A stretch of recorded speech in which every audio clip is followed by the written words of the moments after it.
Hi, and welcome back to the third installment of Music with Rob.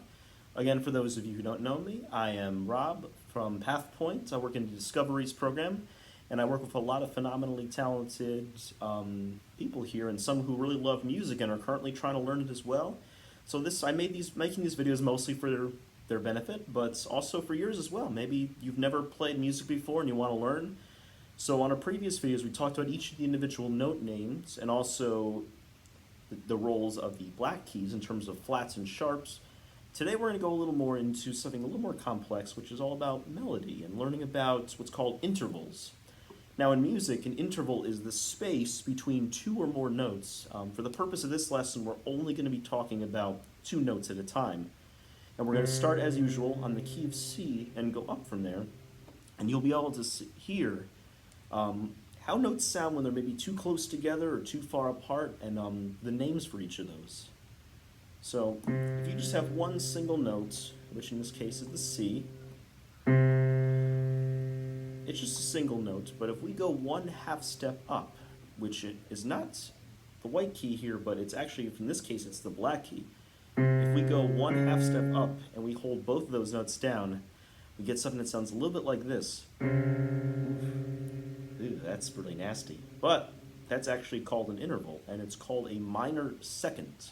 It's called a second because these are about two spaces apart, and, well, let's put it this way, they don't really sound good.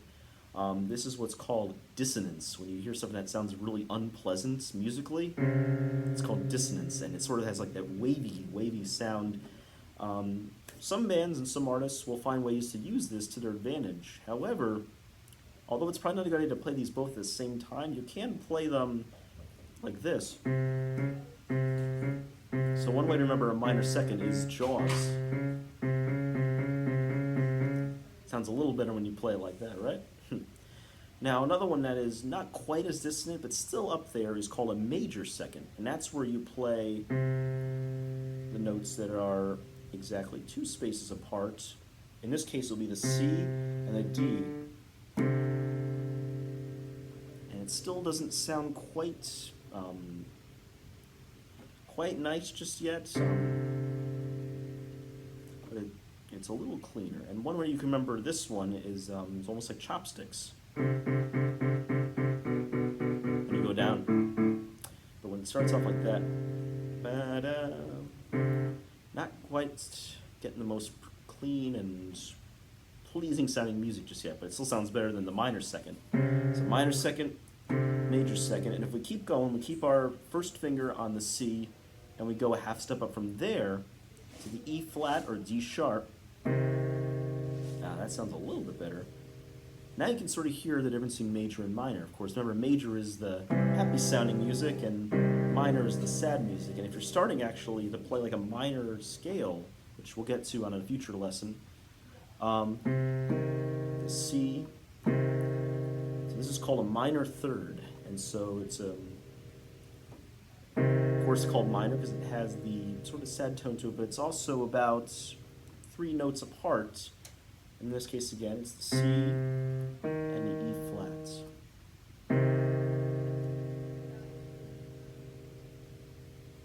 If you want to make it happy, you play the major third, which would be C and E. So minor third, major third. And just to review what we've done so far, minor second, major second, both pretty dissonant and nasty sounding.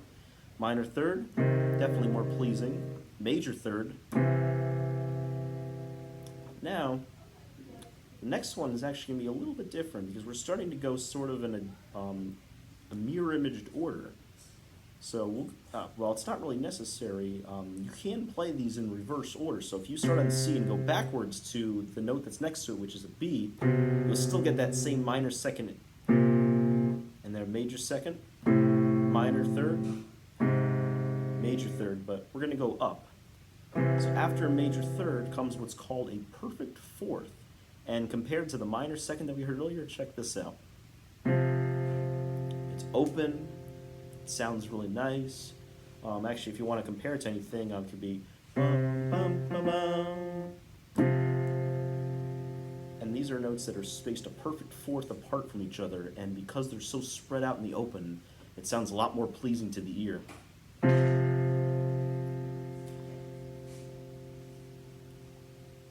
You can also play it down here as well. Very open, very nice sounding. And in order to get to the next one, this is going to be the next half step up, which will be the C and the F sharp. This is going to actually sound a little funky. You'd think that the farther you go up, the more pleasing it would sound, but actually what this next note is, it's called a tritone.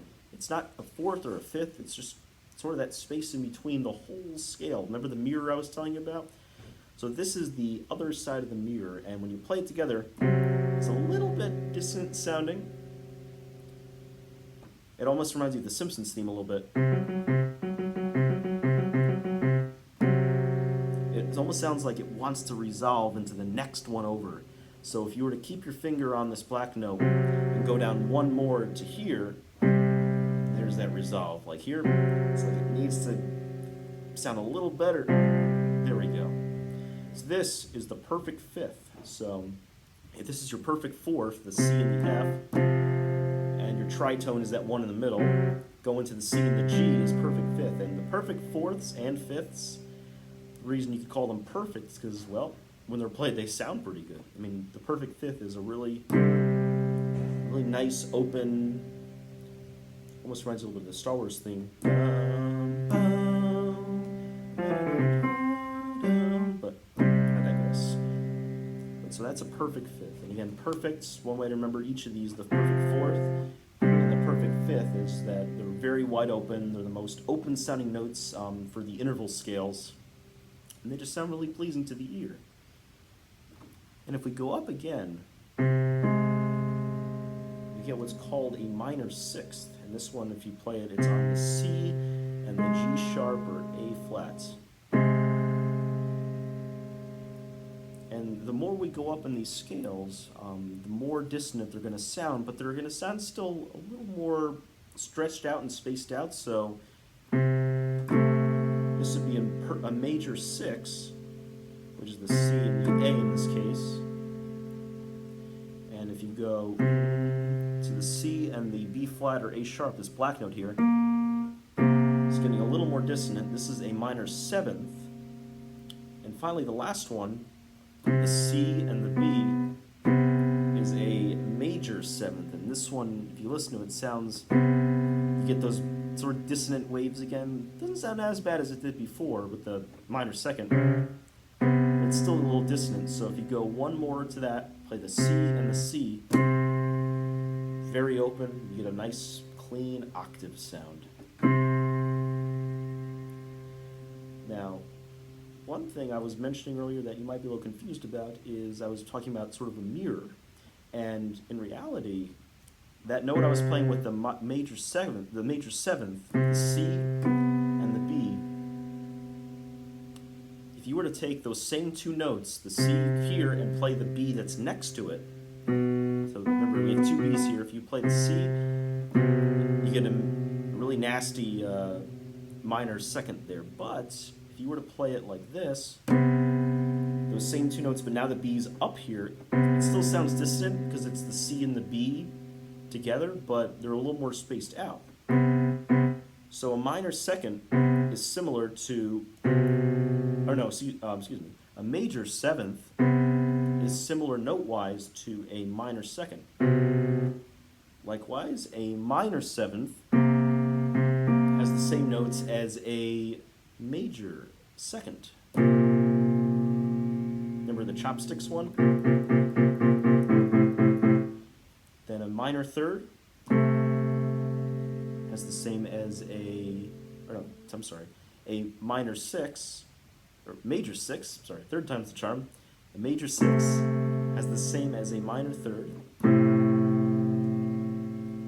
Minor six has the same as a major third. And here's where things get a little interesting. A perfect fifth has the same notes, but if you play in reverse, it's a perfect fourth.